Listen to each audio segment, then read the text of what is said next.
तेजस्वी सूर्या इस वक्त देखिए पूजा पाठ करते हुए दिखाई दे रहे हैं। बेंगलुरु से चुनावी मैदान में तेजस्वी सूर्या के बहुत सारे जो बयान रहे हैं वो भी चर्चा का समय समय पर विषय बनते रहे हैं, लेकिन इस समय ध्यानमग्न होकर क्योंकि इनकी भी किस्मत का फैसला होना है, ऐसे में बड़ा दिलचस्प रहेगा। ये तस्वीरें फिलहाल मैं चाहूंगी आशुतोष जी जल्दी से एक टिप्पणी। मुझे तो एक बात ये लगता है कि बीच चुनाव के मैदान में अगर भारतीय जनता पार्टी को 10 साल के बाद अगर दोबारा हिंदू मुसलमान के मसले पर आना पड़ता है तो मैं तो इसको उनके नैतिक हार के तौर पर देखता हूं। क्योंकि अगर आप पहले दौर के चुनाव के जिस तरीके से कांग्रेस के मैनिफेस्टो का आपने मुस्लिम लीग से तुलना कर दी, उसके बाद आपने मुसलमानों को इन्फिल्ट्रेटर बताने की कोशिश कर दी, ज्यादा बच्चे पैदा करने वाली बात कर दी, 10 साल के बाद तो चुनाव इस पर होना चाहिए ना कि आपने 10 साल के अंदर क्या अचीव किया। अभी मैं जेपी नड्डा साहब का बयान देख रहा था, वो भी तो उसी चीज पर हार्पिन कर रहे हैं। आज वो कहते हैं कि हमने देश के लिए पिछले 10 साल में ये किया, हमारी अर्थव्यवस्था चौथे नंबर पे, पांचवें नंबर पे, दूसरे नंबर पे पहुंच गई। तब मैं मानता कि आपको अपनी उपलब्धियों पर गर्व है और आप उस पर वोट मांग रहे हैं।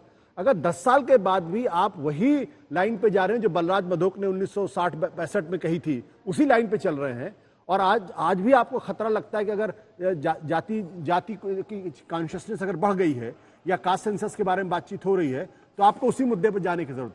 मैं तो साफ तौर पर मानना है कि अगर धर्म के आधार पर राजनीति अगर बढ़ेगी तो जाति के आधार पर राजनीति क्यों नहीं बढ़नी चाहिए और क्यों नहीं जातिवाद बढ़ना चाहिए। मैं तो स्पष्ट साफ तौर पर इस बात को कहता हूं कि अगर आप धर्म की राजनीति को जस्टिफाई करेंगे तो दूसरा पक्ष कहेगा हम जाति के आधार पर राजनीति को जस्टिफाई तो सभी कर ही रहे हैं। फिर उसमें संगीत जी बोलना चाह रहे हैं। हाँ बताइए, वो कह रहे हैं कि ये बार बार राम धर्म को लाने की क्या जरूरत है। चित्रा, ये कैसे ऐसा ही तर्क है जैसे किसी को कहें कि एक दूसरा प्लेयर जो है वो फॉल खेल रहा है और पहले से कहे कि अरे भाई आप फॉल, आप पर तो अच्छा नहीं लगता है, आप फॉल मत खेलिए, आप थोड़ा ये सब मत कीजिए।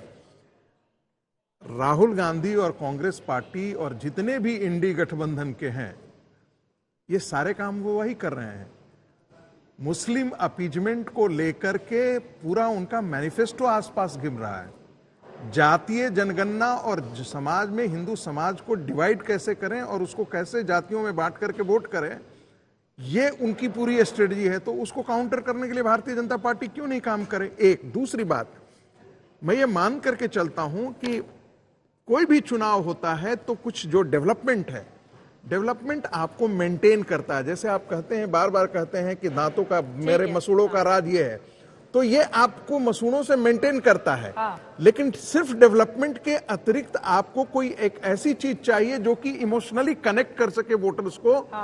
उस चीज के लिए जब एक पक्ष जाति ला रहा है, जातीय चीजों को ला रहा है, मुसलमान रोज कर रहा है, माइनॉरिटी कर रहा है, तो स्वाभाविक है